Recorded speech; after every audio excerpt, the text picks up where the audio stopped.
We're here at Fremont-Mills High School, Sean Callahan, with Seth Malcom, one of the top players in the state of Iowa. First of all, Seth, just give us an idea of what type of player you are, because obviously as an eight-man guy, to get the type of notoriety you've received, you had to open some eyes here the last couple of years. Yeah, throughout my high school career, punt returner, kick returner, linebacker, DN, running back, anywhere they can put me, what fits best for our team. When you talk to college teams about the next level, where are they kind of projecting you right now? Right now it's linebacker. Outside, inside, or inside? Inside. And as it's all come, how fast has this happened? Because I imagine, was Nebraska your first offer? Or Iowa State was my first, and then Nebraska. So when those offers came, was that during your season this past year? It was after my sophomore season. So when that happened, how eye-opening was that as an eight-man guy to pick up a couple Power 5 offers right after your sophomore year of high school? Yeah, it was truly eye-opening. That doesn't happen around here, especially in the smallest school. So it was really, really cool to even go there and meet the coaches. You've heard a lot, too, from Minnesota. I know Kansas State is involved. Iowa's still involved. Who are the kind of break down the process, besides Nebraska and Iowa State, who offered you first? Who else has offered you, and who else have you heard from that stopped by the school even here over the last couple of months?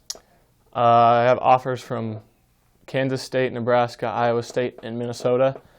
This past week, North Dakota State, South Dakota State, Northwest Missouri State, and Iowa, and also Kansas State. And Nebraska today have come and talked to me.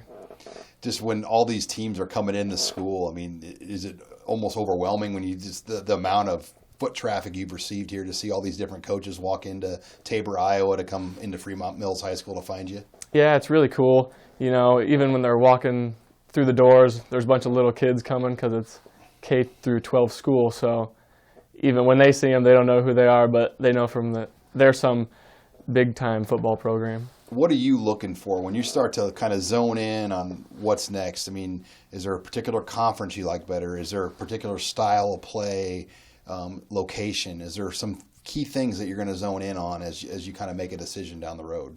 No particular place. I'm hoping somewhere close to home, not too far away. Less than a 6-hour drive is what I was planning on. So when you look at the teams recruiting you, it's kind of the perfect blend right now. You have really almost all of the offers, other than Iowa at this point, of the teams kind of in that distance. Yeah, if I'd like to go to everywhere and see what best fit, but ideally that's what I would like. Now, Nebraska, Scott Frost has come in your school. Barrett Ruud's been in your school. Talk about your relationship with Nebraska, how many times you've been down to games there and onto campus, and just kind of your impressions with Nebraska. I've been to 2 games there. First time there was really cool. I got to talk to all the coaches, and I've always, throughout little kids, I've went to Nebraska games with my grandparents, so it was really cool to actually go on the field and talk to some of the players as long as the coaches. Now you're in Iowa, but this part of Iowa here in Tabor, it's so close to Nebraska. Are most people around here Nebraska fans, or is it kind of a mix of Iowa State, and Nebraska? How are the people around this area as far as like the college football they watch on Saturdays? Yeah, it's usually a mix. At some points in some parts of the school, the teachers are Iowa State fans, Nebraska fans, so they all have a little something to say. Yeah, when you look at Nebraska, what impressed you the most, I guess, when you've gone down there and just seen things in person, spent time around the coaches, seen the facilities, kind of what's going on next down there with the new facilities? What's really opened your eyes? They're very personable. They're also getting new facilities, with other schools are too. It's just neat to see the progress that they're having from where they were and where they want to be at. Do you have a plan of just this summer? Are you going to go to any camps anywhere? Are you going to go to any Rivals camps, Nike camps, team camps anywhere? Other visits that you plan on right now? Yeah, I'm planning on doing my official visits as long as well as football camps. I don't have them set up currently, but yeah.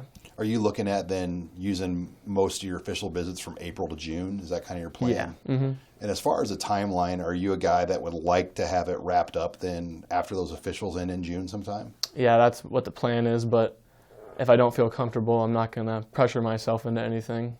Are you looking to early enroll too, as far as graduate in December and start your college right away in January, or are you going to finish out your full senior year? Yeah, I'm currently set up to graduate early, but if I choose to stay, then that would also be a possibility. And now track is another big sport for you. You're coming off the knee injury from this past season. What are you looking to do in track this season? Normally do 400s and relays. Also, I do hurdles. What's your goal as far as state-wise? I mean, you think you're a guy that could score some points in the state meet this year? I'm hoping so. Our team is returning a couple shuttle hurdle relay participants.